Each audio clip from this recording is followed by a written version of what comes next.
आज चौथी कड़ी में हम कोरोना के सच में एकांतवाद, एकांतता या अकेले में रहने, बेटर यू कैन आइसोलेशन आदि संदर्भों के महत्व को बताने की चेष्टा करेंगे। लेकिन उसके पहले माँ पृथ्वी को प्रणाम। अथर्ववेद में कहा गया है, माता भूमि है पुत्रो अहम पृथिव्या पर्जन्य पिता सा उ न पिपरतु। इनका अर्थ समझ लें, हे पृथ्वी, मैं आपका पुत्र हूं, आप मेरी माँ हैं। माता के समान आपका वात्सल्य और पिता की तरह पर्जन्य का हम पर संरक्षण बना रहे। यहाँ पर्जन्य से अभिप्राय है प्राणवायु, ऑक्सीजन, जल, सूर्य और चंद्रमा से समेकित संजीवनी शक्ति का, यानी कि प्रकृति की कृपा हम पे बनी रहे, माँ की कृपा, पिता की कृपा हमें बनी रहे, पूर्वजों की कृपा हम पे बनी रहे। तो आगे हम आपको एकांतवाद, एकांतता, भारतीय संविधान के अनुच्छेद 19 से 22 के बीच में कुछ स्वतंत्रताओं की चर्चा की गई। उनमें अनुच्छेद 21 है प्राण एवं दैहिक स्वतंत्रता का अधिकार।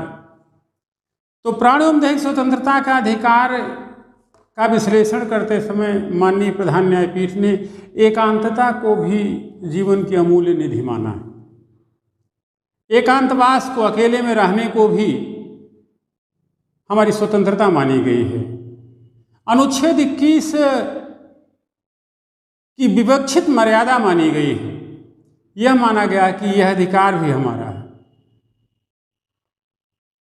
तो एकांतता में, अकेले में रहने का अधिकार। तो इस तरीके से एकांतवाद या एकांत का उपयोगितावादी संदर्भ है। इसे हम उपयोग के रूप में भी देख सकते हैं। समय को धन्यवाद दें कि उसने हमको ऐसा अवसर दिया।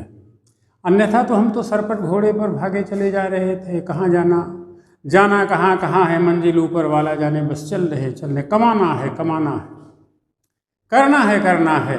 क्या करना है, करने का आचरण क्या होगा, क्यों करना है, करने की मर्यादा क्या होगी, किसके लिए करना, कब करना है, साध्य और साधन की पवित्रता क्या और कैसी हो, कुछ नहीं, बस करना है, चलना है, चलना है, भागे जाना है। तो सोचिए कि इस भागने में हम क्या खो रहे थे, पा क्या रहे थे। साध्य, साधन, प्रक्रिया और प्रोडक्ट की संगति क्या थी। रश्मि रथी याद आ रही है, रामधारी सिंह दिनकर जी, चुकाया मोल क्या सौदा लिया क्या। इस पाने खोने की प्रक्रिया में अंततः मानव जाति को, या इस विज्ञानी प्रगति के कालखंड में, उपभोक्तावादी प्रगति के कालखंड में अंततः मानव जाति को क्या मिला। तो दिनकर जी की इस कविता चुकाया मोल क्या सौदा लिया क्या का गहरे मर्म समझने का वक्त आ गया। सुधी जन कहते हैं कि कुछ समय ऐसा निकालो, प्रेम कर लो राम से। तो आज आपको आइसोलेशन में रहना, अकेले, पृथक्करण, अकेले रहना, एकांत में रहना है। सोचो सोचो सोचो सोचो।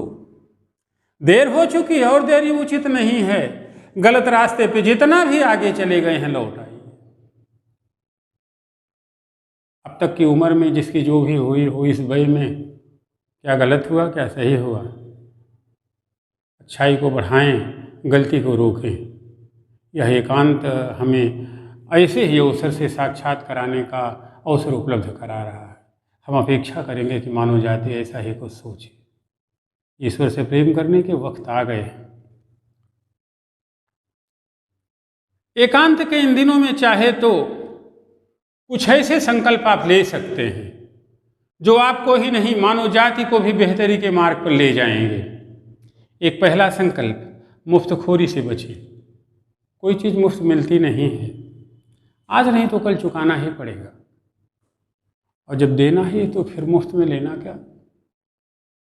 यहाँ पे मेरी टिप्पणी, यह मेरा कमेंट है, माल संस्कृति की, एक पे दो फ्री, क्या क्या फ्री कुछ नहीं मिलता है, फ्री लेना भी नहीं चाहिए। तो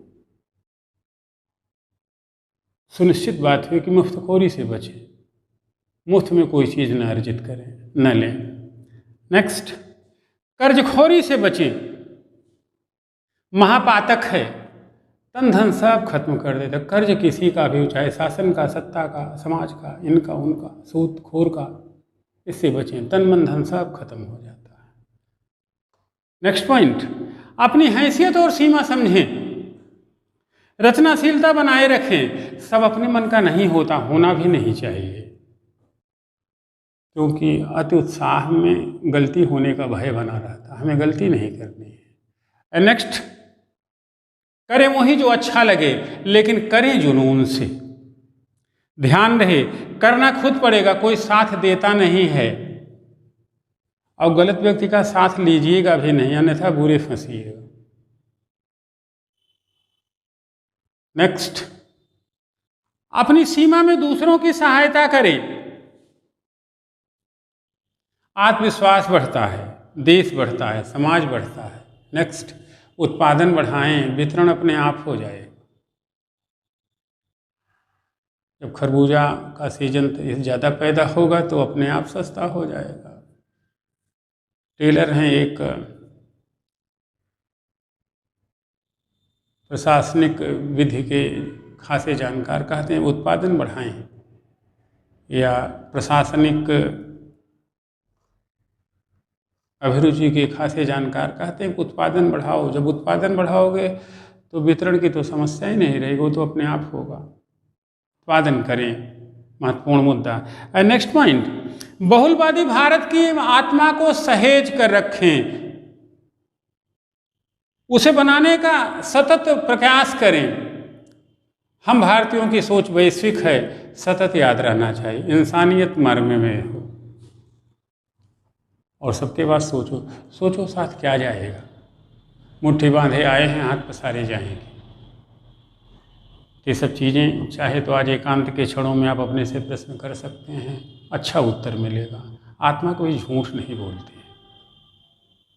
इस प्रकार एकांत का यह अवसर बहुविध उपादेय है, बहुविध लाभदायक है। आप मजबूत हो गए तो कोरोना कहेगा कि तुम आराम से रहो भाई, मैं अपने नग्न कण, नेकेड पार्ट के निर्जीव रूप में ही खुश हूँ, एकदम शांत। कहते हैं शैतान तभी वार करता है जब उसे कहीं छिद्र दिखाई दे, और जब छिद्र ही नहीं होगा, प्रकृति से संगति और साम्य, आपसदारी, नेह निष्ठा और माया मोह से यथा योग्य हम संगति बनाए रखेंगे तो स्वाभाविक सी बात है कि कोरोना का आक्रमण नहीं। हमारे एक मित्र हैं सुशील जी, कहते हैं तेरे मेरे बीच कौन आएगा, तो कहते जब कोई जगह पाएगा तब तो आएगा। आई मीन एक ऐसी संगत प्रकृति के साथ बने, समाज के साथ बने कि नेगेटिव्स को स्पेस ही न मिले। ध्यान रहे, कोरोना बहुत छोटा शैतान है, उससे हम निजात पा लेंगे।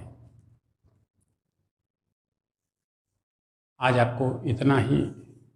कल हम कोरोना के पोषणीय संदर्भ को बताएंगे, जिससे आज पेपर क्या लो, क्या खाओ, कैसे करो। तो बातें अगर अच्छी लग रही हों तो लोगों तक इसे पहुंचाएं जरूर, चैनल को सब्सक्राइब जरूर करें। ये हम इस नाते नहीं कह रहे हैं कि हम चेहरे मोहरे से हम प्रचारक और उसकी भूमिका वाले आदमी नहीं लगते हैं, किंतु ये बातें ठीक हैं, मानव जाति तक इसे पहुंचनी चाहिए, ये आपका दायित्व होना चाहिए। अगर हम अपना दायित्व निभा रहे हैं तो आप भी अपना दायित्व निभाएं। अनंत शुभकामनाएं। फिर मिलेंगे 1-2 दिन में अगली कड़ी के साथ, जब हम कोरोना के पोषणीय संदर्भ को आपको बताएंगे। धन्यवाद।